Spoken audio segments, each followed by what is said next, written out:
क्या दिसाऊ कॉस्टिस तो मैं वो तो क्या दिसाऊ ते तमन कॉस्टन कब्रिस्तान दिसायते तचे माज वतन तचे बेनी वतन तचे जुल्म तो सितम गोमुत सु कमो करया सो 1998 पर 2002 तक तिम पीएसए कम ला जाए मुजफ्फर शाह मेवान पुरुष मामा जी फारूक साहब और मामा का उसको बुरा लगता है कि मामा जी को कहा वो जनरल सेक्रेटरी ने कि उसको जेल भेजेंगे। मामा जेल ही जाएगा और कहां जाएगा। उसने खुद इस बात का इकबाल किया है कि वो 40 करोड़ रुपए मैंने खाए हैं, वो खाए हैं तो नरेंद्र मोदी जी तुम्हें जरूर निकालेंगे। और वो अच्छी टोपी लगाने के नीचे एक अच्छा दिमाग भी होना चाहिए। वो टोपी तब जचेगी जब उसके नीचे एक अच्छा दिमाग भी होगा। और फारूक अब्दुल्ला साहब के जिसकी वकालत करते हो, उन्होंने कल एक ऐसा बयान दिया कि बवाल खड़ा कर दिया और वो ये बोल रहे हैं कि ये कत्ल होते रहेंगे। एक जिम्मेदार आदमी रहने के बाद ये बातें करनी क्या लाजमन आपको ठीक लगता है? जम्मू कश्मीर के चीफ मिनिस्टर रहे हो और बड़े आराम से, और कभी मीडिया वाले जब उनको पूछते हैं आता मेमोरेटिव यार मैं कह चुकी मीडिया वो जम्मू कश्मीर चीफ मिनिस्टर तो कौन से 370 की बात कर रहे हैं जिसकी धज्जियां तो आप लोगों ने खुद उड़ाई थी। ये जो इन्होंने जीएसटी लाया, ये किसने लाया? क्या भारतीय जनता पार्टी ने यहां लाया? ये जो सदर रियासत था यहां खत्म हो गया था, किसने लाया किया? वो ये इन्होंने ही तोड़ के रखा था। इसकी कमर इन्होंने तोड़ी थी, हमने इलाज किया, हमने इस चीज को एक ही बार खत्म कर दिया। और ये बोल रहे हैं कि अब हम जाएंगे सुप्रीम कोर्ट में, वहां से हम वापस लाएंगे। इन्होंने इसको क्या किया, गलत शब्दों का इस्तेमाल करते, यही जिम्मेदार थे। बाकी यूसी फारूक अब्दुल्ला साहब जो ना मनन कि पीएसए ये पीएसए आया से एमकिन कि हम कौशल लीडर ठुकक अंदर ये बेकोना कौशल ठुकक अंदर आज शायद कोशिश करूं कि अशुको तो अंदर ये पीएसए एक्ट लगे यम तो लुकन इन बाबत हसो ना लुकन इन गरीबन बच्चन इन बाबत ये पीएसए वनन ये पीएसए लगु तो पर उल्ट और कुछ में एतमाद सिद्ध वनन कि आपका बाकी वाला जीवन जो है ये जेल में ही गुजरेगा। हालात तुमने खराब किए, भुगतान तुमको करना पड़ेगा। और कभी कभी बोलते हो उसके मुंह नहीं लगना, गलती से मेरे मुंह लगना भी नहीं। सियासी हिसाब से गलती और जीवन की सबसे बड़ी गलती करोगे अगर दोबारा ऐसे शब्द हमारे जिम्मेदार लोगों के बारे में तुम्हारे मुंह से निकलेंगे कि उनके हवा से खमसा ठीक है। भारतीय जनता पार्टी को हम ऐसे करेंगे और इश्तियाक मानी को क्या करोगे? इश्तियाक मानी भारतीय जनता पार्टी का एक कार्यकर्ता है। वो सुप्रीम कोर्ट के चीफ जस्टिस के घर में नौकरी नहीं करता है, लेकिन नरेंद्र मोदी जी के ऑफिस में झाड़ू मारने का काम करता हूं आप जैसे लोगों के लिए। उन्होंने सुनील शर्मा जी के बारे में बोला कि उनके हवा से खमसा ठीक नहीं है, उसके हवा से खमसा ठीक है। वो तुम्हारे हवा से खमसा ठीक करने के लिए वहां जेपी नड्डा जी और नरेंद्र मोदी जी ने और अमित शाह जी ने वहां भेजा है। क्यों गुमराह? वानी साहब, लगातार जिस तरह बहुत सारे कश्मीरी नेता हैं जो बयानबाजी करते हैं कि 370 वापस लाएंगे और आप कहते हैं दफना दिया, मुजफ्फर शाह सही या इश्तियाक मानी सही? मसूद साहब, एक चीज मैं आपको क्लियर करूंगा कि ना उनका कोई सियासी वजूद है, ना उनका जमीन पर कोई सियासत इस समय चल रही है। वो गुमराह करना चाहते हैं कश्मीरी आवाम को और कभी कभी वो फिर ये बोलते हैं कि जो हमारा वहां जम्मू कश्मीर यूटी का हमारे जिम्मेदार जनरल सेक्रेटरी और कश्मीर के इंचार्ज, मैंने ये भी एक बयान उनका सुना कि उन्होंने सुनील शर्मा जी के बारे में बोला कि उनके हवा से खमसा ठीक नहीं है। बात सुनो, उसके हवा से खमसा ठीक है, वो तुम्हारे हवा से खमसा ठीक करने के लिए वहां जेपी नड्डा जी और नरेंद्र मोदी जी ने और अमित शाह जी ने वहां भेजा है। क्यों गुमराह कर रहे हो आप कश्मीरी आवाम को? कौन से 370 की बात कर रहे हैं जिसकी धज्जियां तो आप लोगों ने खुद उड़ाई थी? और अगर वो कपड़े फटे हुए थे तो हमने उन कपड़ों को चेंज किया और नए कपड़े लेकर कश्मीर में आ रहे हैं।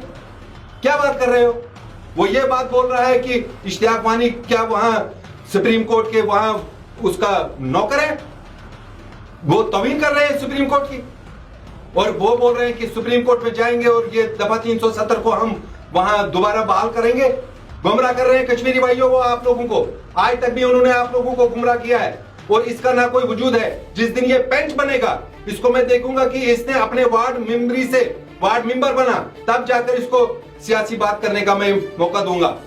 अभी वहां पर नरेंद्र मोदी जी की सरकार चल रही है और वो यहाँ पर आकर आपको और आप भी उनको यहाँ पर वो जब बाइट आपको देते हैं उनको सवाल करना चाहिए कि ये बात आप तब करो जब इस बात में कोई दम होगा। इस बात में कोई दम नहीं है। हम कश्मीरी लोगों की भलाई के लिए वहां तकदों में होते हैं और वो हमारे लीडरों को कहेगा कि उनके हवा से खमसा, हमेशा वो एक मुश्किल अल्फाज इस्तेमाल करके अपने आप को यह जतलाना चाहता है कि मैं बहुत बड़ा काबिल हूं। बड़ी अच्छी टोपी लगाने के नीचे एक अच्छा दिमाग भी होना चाहिए।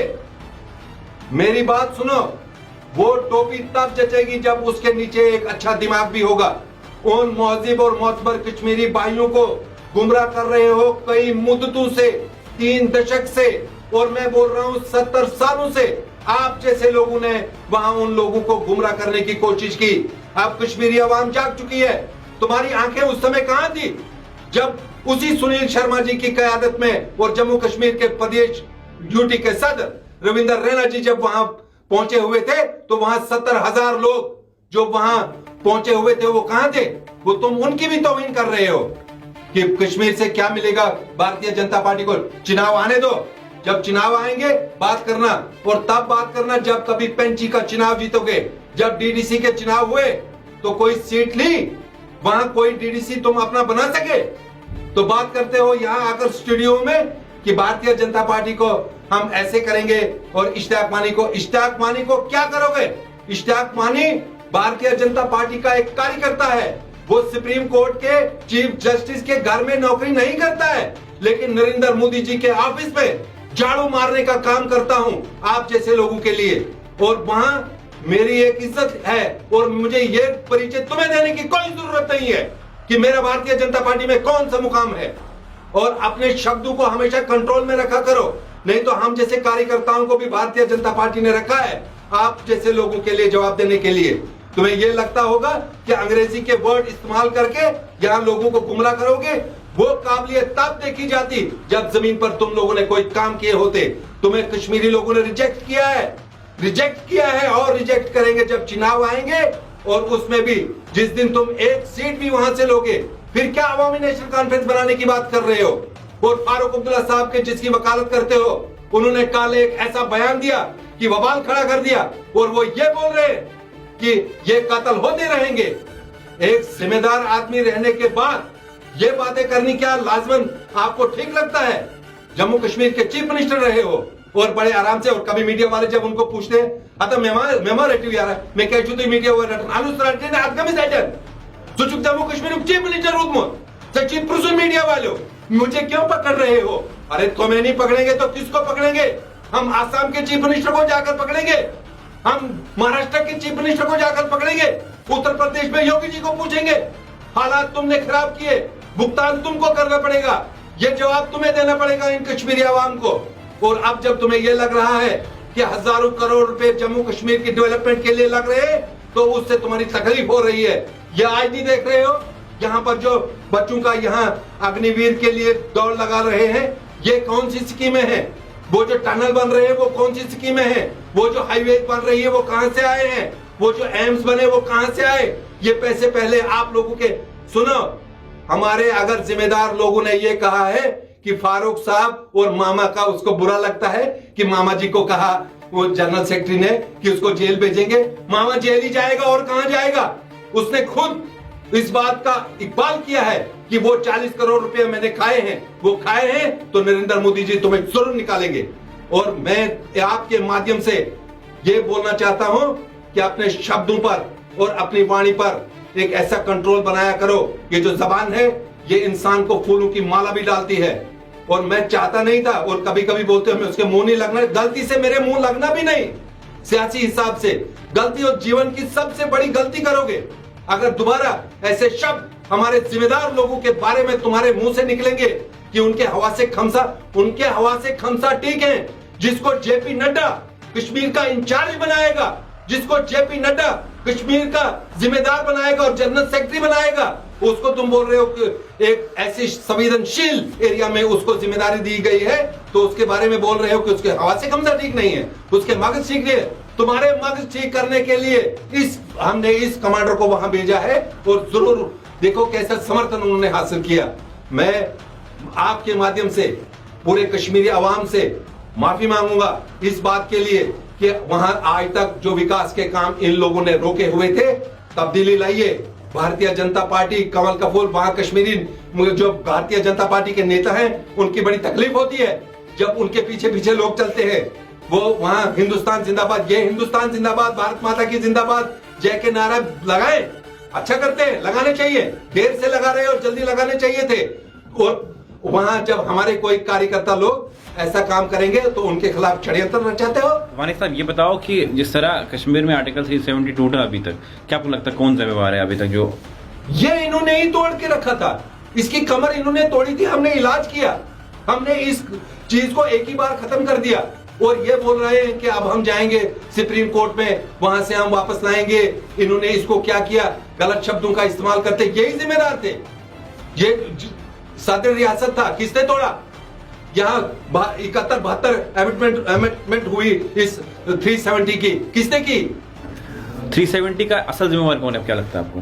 यही लोग जो लंबे समय तक इख्तियार में रहे, यही लोग हैं। और जब हमने देखा कि इसका हाल, हमारा तो ये श्यामा प्रसाद मुखर्जी का नारा था, एक विधान एक प्रधान एक निशान एक संविधान। तो हमारा ये नारा था कि जब हम आएंगे एक सामान्य तरीके से, महाराष्ट्र, उत्तर प्रदेश, जम्मू कश्मीर एक जैसा रहेगा। तो आप क्या कौन सा स्पेशल स्टेटस उन्होंने हमसे छीना? कुछ नहीं छीना, इनसे इख्तियार छीना गया है। ये उस फिराक में लगे हुए हैं। मैं आपको कह रहा हूं जिम्मेदारी से, ये इनसे इख्तियार गया है, तिल मिलाए हुए हैं, और ये वापस आएगा नहीं इनके पास। अब आपको क्या लगता है किस तरह इन्होंने 370 को तोड़ा? उसमें इन्होंने क्या रखा था मुसूद साहब? उसमें कुछ भी नहीं इन्होंने रखा था, उसको खत्म किया था। और जब ये खत्म ही हो गया था तो हमने इसका पूरा काम तमाम कर दिया। और जम्मू कश्मीर हमने 370 के बजाय जम्मू कश्मीर के विकास पर ज्यादा ध्यान देना पसंद किया। आपको मैं ये जिम्मेदारी से कहता हूं, एक कार्यकर्ता होने की हैसियत से। गिनवा दो क्या क्या तोड़ा इन्होंने? कमर तोड़ दी कश्मीरियों की। क्या क्या आप बोल रहे हो, क्या नहीं तोड़ा? कश्मीरियों की इन्होंने कमर तोड़ दी, कब्रिस्तान बनाए।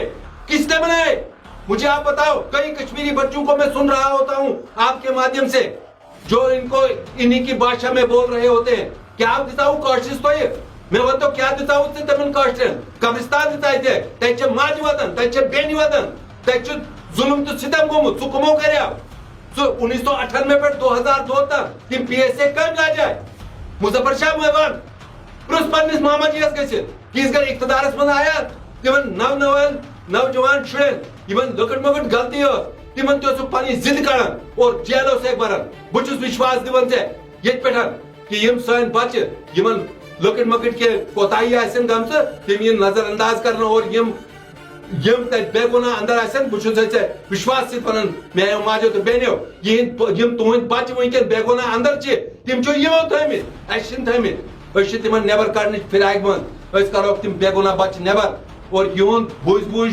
तक कब्रिस्तान भर में यमन निश रटू कान खुदाया यमो लुकन हिंद घर बर्बाद करने में और जिम यम तक आज तक वही डेड बॉडी गसन कशर बटन यून बेंच बनोमुत तिम कमो कड़ाई क्या कड़ाई तक पे आज करन दिवस वकालत ये कि कशर बटन तिमन पन काबिलियत सो तिमो सर्वाइव यस मुल्कस मन निब्रिम मुल्कन मज गसित रूद तिम काबिल पन्नी काबिलियत से तिम हुई खड़ा न तो थाया तिहन हाल हशर खराब कर तिमन नारत बाकी फारूक अब्दुल्ला साहब ना वन कि पीएसए आया से अमकिन कि कशर लीडर ठुकक अंदर यम बेगुना कशर ठुकक अंदर आज कोशिश कर्मुत कि तुह अंदर ये पीएसए एक्ट लगे यम तुह लुकन हिंद बापत हसो ना लुकन हिंद गरीबन बच्चन हिंद बापत ये पीएसए वनन ये पीएसए लगू तुह पे उल्ट और कुछ मैं एतमाद सित वनन कि आपका बाकी वाला जीवन जो है ये जेल में ही गुजरेगा।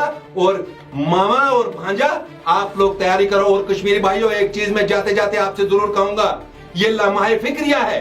आप सोचो कि बाकी लोग कोई बात नहीं कर पाते हैं और अगर ये बात करके फिर बाहर घूम रहा है तो कहीं चाय किन के साथ पी रहा होगा और क्या नेगोशिएशन की बातें कर यम वनकन तन दपन बचाव कुन पे करो अंदर कन कर नबर वनो ब्याक गे कॉस्टन मज अहमियत रोज यह चाल। वरना आप सोचो कि कौन से आदमी ऐसी भाषा लेकर ऐसे अनाप शनाप बोलकर फिर आवारा गिर्द घूम रहे होते हैं। आपके लिए लम्हा फिक्रिया है कश्मीरी भाइयों। मैं आपसे पुरखुलूस गुजारिश करूंगा अपने बच्चों के लिए, अपने मुस्तकबिल के लिए, अपने आने वाली पीढ़ी के लिए आप बुद्धिमान लोग हो, समझदार लोग हो, एक बार अपनी समझ को फिर एक बार दौड़ाएंगे। ये जो इन्होंने जीएसटी लाया, ये किसने लाया? क्या भारतीय जनता पार्टी ने यहां लाया? ये जो सदर रियासत था यहाँ खत्म हो गया था, किसने लाया किया वो? आप मुझे बताओ। ये जो लखनपुर से यहाँ गाड़ियां आती थी, उनके लिए एक परमिट होता था, किसने खत्म किया था? हमने, कश्मीरियों के बेहतर इलाज के लिए। जो पीएचडी बैठे हैं वो क्या करते हैं फिर आज, अगर आप कहते हैं ये चीजें? बस सिर्फ एक ही चीज पर वो तिल मिलाए हुए हैं कि हम इक्तदार में किस तरीके से वापस आए। वो अब तुम्हारा सपना रहेगा। आप इक्तदार आएगा कश्मीरी अवाम के पास, जो कश्मीरी अवाम आपने 70 साल से ठगी है, तो हमारे पास अब कल्पना भी करने के लिए नहीं है। कुछ वापस नहीं आएगा। वापस आएगी तो कश्मीर की बहार वापस आएगी, जिसके लिए हम तड़पन में